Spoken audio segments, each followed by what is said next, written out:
Hey everybody, this is Vinny from Last Mango. We were thinking it might be a nice thing to do a little type short film explaining why we go to the places we go, why Jimmy loved them, why they were important to Jimmy. Just to give you guys some background, as like the history of why we'd come to these places every year. And right now we're in Nantucket, and Nantucket was a really special place. We came here for multiple times a summer, sometimes for as long as a month at a time. Jimmy loved places that had a lot of history, especially nautical history. He loved old whaling towns in the Northeast. Nantucket is just full of so much history. And he loved the people here. We made a lot of friends here. It was great to run into the same people year after year. The food was great. Jimmy had, he had a bunch of friends here that own restaurants. And more importantly, the fishing was great. He loved the fishing here. He loved chasing giant tunas. That was, that was really all we really focused on the whole time we were here. So we're going to put together this little film, and we're going to do a few little really short interviews with people who worked with us, people who knew Jimmy, people who were around us on the docks, and just to give you guys a background and share a little bit more of, why Jimmy loved these places that we go. John Galvin, captain of a 72-foot Viking El Diablo, uh, from Massachusetts originally. I've been captain of this boat for 5 years now, but been coming to Nantucket since I was a kid. Just it's a beautiful place, 30 miles out to sea, with incredible fishing. We've been here now for 5 years that I've been on the boat, and the programmer's been here for many years earlier. Got to know Vinny and Mr. B just from being dock buddies, dock neighbors. Vinny and I have probably been half degree separated for the last 20 years, it seems. I always look forward to Mr. B and Vinny showing up, and JJ, fishing alongside of them for bluefin, having coffee with Mr. B on the dock, talking about each other's plans for the day fishing, going over different superstitions. I believe bananas are good luck. Other fishermen might say otherwise. A lot of great fond memories of fishing alongside and just, dock talk. Mr. B being Mr. B. And yeah, fondest memories is probably, it was about 3 years ago. About 3 years ago, we were getting ready to fish a following day, but JB and Vinny and Jonas, Baker and JJ, they were all getting ready to go out for the day bluefin fishing. And when I came out in the morning for coffee, found a praying mantis on the boat. Praying mantises I consider to be pretty damn good luck. So put it on a stick and walked over to them and handed Mr. Mantis off to JB and team and told them you're going to have a good day because you get the power of the mantis with you. And sure enough, they were back, I think, before noon, released a 500-pound bluefin, and returned Mr. Mantis here to the dock, and we let him go into the hydrangea boxes behind the boats here. The coolest things about being able to spend some time with Mr. B is how he is such a larger-than-life personality, but when you have the pleasure to speak with him and get to know him a little bit, he's really just a down-to-earth person that was just so affable and genuine, but exuded this just infectious, good-natured vibe that he lived by his song. And I think that was the coolest thing about him, is that he was everything that anybody could ever imagine him to be, and infinitely more. Hi, my name is Mike, and I'm from Nantucket. And I think this is a special place because it's a small community, awesome beach vibes, awesome fishing community, and it's a spot to be. I think Mr. B loved Nantucket because he can walk around and just feel like a normal person. This community is just used to seeing people all day long from all walks of life, and Mr. B just felt comfortable walking around here. My role with Last Mango was Captain Vinny's mate in 2019 from the start to the finish of the boat builds. And wherever Mr. B wanted to take the boat, off we went. My daily roles were keeping the boat maintained and pristine and ready to go at a moment's notice. My favorite memory from the boat builds is seeing it from the beginning to the end. When I was hired by Last Mango Boat Works, the boat was in 2 different pieces, and by the end, it was this spaceship. It was pretty cool seeing it from the beginning to the end. My favorite part about the boat build was seeing the house being put onto the hull, and then once the tower went on the house and it all came together, that was a pretty cool moment in the boat build. My first memory of Mr. B on this boat was when it was in pieces, and he came on and looked at it, and I don't think there was a house on it yet. And he kind of had his surfing mode. He was giggling with all the Merritt guys, and it was pretty funny to watch. One day we were out tuna fishing, and the tuna fishing was kind of slow, but the mackerel fishing for bait was on fire. And we spent way too long catching bait, but it was just so much fun. We were thinking of bait shop names and starting our own bait company, and he was calling me Mackerel Mike, and it was just a blast with Mr. B. Being back on the boat since Mr. B's passing is pretty surreal.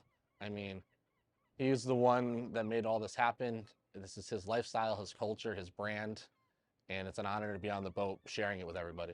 So right now we're in Nantucket, and it's one of my favorite places that I've ever been. I was fortunate this job brought me here, and I love it here, and every time we leave, I'm excited for the next time we come back. My favorite memory fishing out of Nantucket with Mr. B is actually my first one. We went out on a giant bluefin tuna trip, and within 5 minutes, I mean, we had the rods out, and no later than 5 minutes, we had a bite, and it ended up being one of the bigger ones I've ever caught, somewhere in the 100-inch range. And you know, the excitement and the joy on everybody's face, and knowing that we all worked together to make it happen was unreal. And that was one of my favorite Mr. B memories out of Nantucket. Hi, my name's Christy Bassett Baker. I am from Nantucket, Massachusetts. I grew up here. I am very blessed to be from a long line of Nantucketers. My grandmother was born here. My mother was born here. My grandpa actually worked in the building called Sub 14, which my husband started. Nantucket's one of the best places you could ever grow up and live. We are so fortunate to meet phenomenal people here. Growing up here, I also had the privilege of working at the Nantucket Boat Basin, where my father managed and was the dockmaster for about 30 years. During those 30 years, he hired me at the age of 16 and a half, which started my life on the water. I met my husband here. Met a lot of really wonderful people, one of which happened to be Mr. Buffett, who would come here on his boat. We'd tie his lines, talk to his crew, and then late at night, the staff would go home or go to their housing, which one of the places that they live is over there. It's called the Ice House. Everybody'd be hanging out, getting ready for the end of the night. And then all of a sudden, somebody like Jimmy Buffett would walk down the dock, and he would grab his guitar and he would sit on the steps and just play music with us, which was pretty incredible to meet somebody like that who just sat with a group of people he didn't know and just talk and sing and just enjoyed living his life. And I think that's so inspiring. It's very easy to get caught up in life, and Mr. B just seemed to enjoy it. My name is Jonas Baker. I've been privileged enough to end up on an amazing island called Nantucket.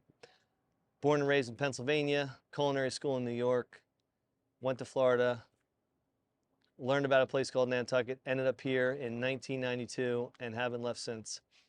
Nantucket is a magical place, as I'm sure everyone knows or wants to know that it is a magical place. I guess the best thing about Nantucket is the relationships that you get to experience with people that you don't even know.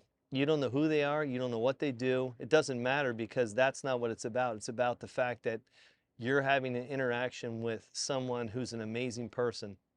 Not because they're a CEO, not because they're rich, they're poor. You just met them as a person. That's the most amazing thing about Nantucket. And that's why I said in 1992, I said, this place, I can make something here. I really got addicted to tuna fishing when I realized it was the first farm to table before farm to table was a thing for people. Nantucket, privileged enough to have bluefin tunas, yellowfins, and I was the chef at the galley.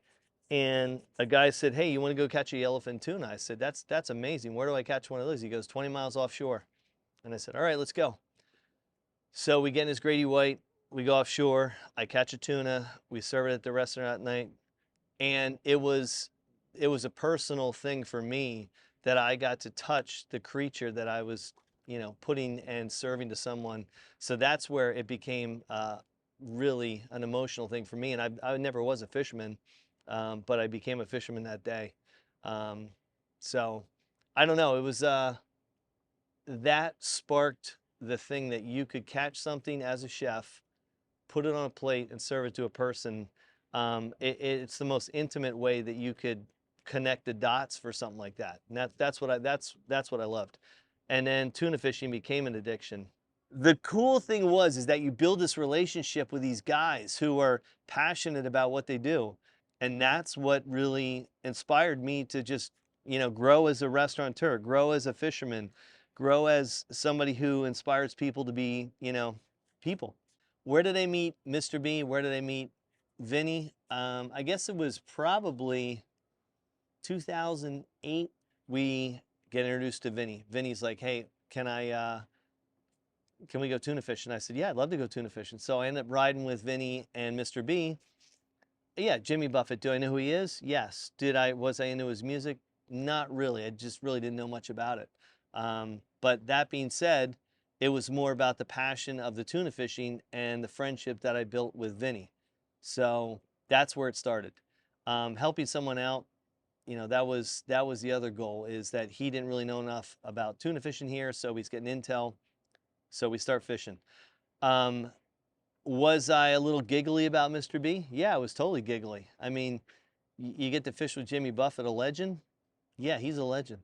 Mr. B, he made a mark.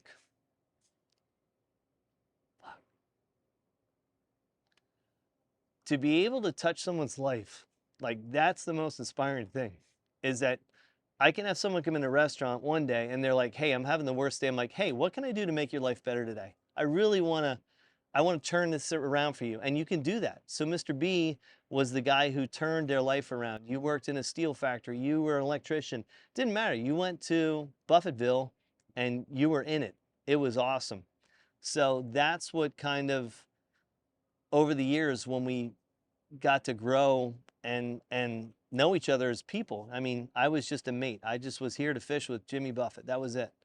And then eventually we became friends, and then, we enjoyed each other's company, which was cool. The guy created power, and I'm always positive and powerful is what you should do. And Mr. B was that guy.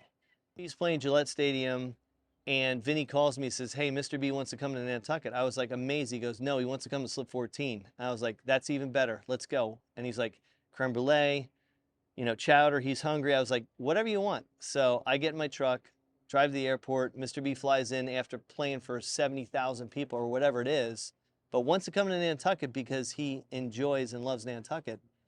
Came in, and the next thing you know, it was one of the most natural, organic nights you could have. Mr. B just came in to Slip. We all hung out. Next thing you know, he's shaking hands. It was fun. It was just an amazing love about the island, and everybody was like, "Hey, this is so natural." And then the finale was, as he came out back, and it was during a big tournament, and it was called the Big Game Battle, and Mr. B, one of the boats was playing, I think it was Cheeseburger in Paradise, and he starts singing a song behind the boat, and the whole thing just lit up. I can go even more, where the next day the chief of police calls me and says, "How come you didn't call me and tell me that Jimmy Buffett was at Slip 14 last night playing?" The guy changed my life. He made me realize that it's, you want to be successful. What's success? You want to empower people and make them successful. It's not about you, it's about them. So to me, how do I feel about being on the last Mango? And I had so many great days over 10, 12 years. I don't know. I still, every time I think about the guy, I get emotional because he was an amazing man. And the fact that it wasn't about him, it was about everybody else. He wanted to help everybody else. Every time I think about him, every time that I'm on the boat, every time I'm with Vinny, every time I think about Last Mango, I think about a mare, I think about anything, it's all good stuff because that guy was the guy who said, hey man, today's a great day to be alive. And I embraced that. And some days you think you're having a bad day and you look at Jimmy Buffett and you're like, that guy's having an amazing day. You should have the same day. So, I mean, that's kind of, that's the short of it.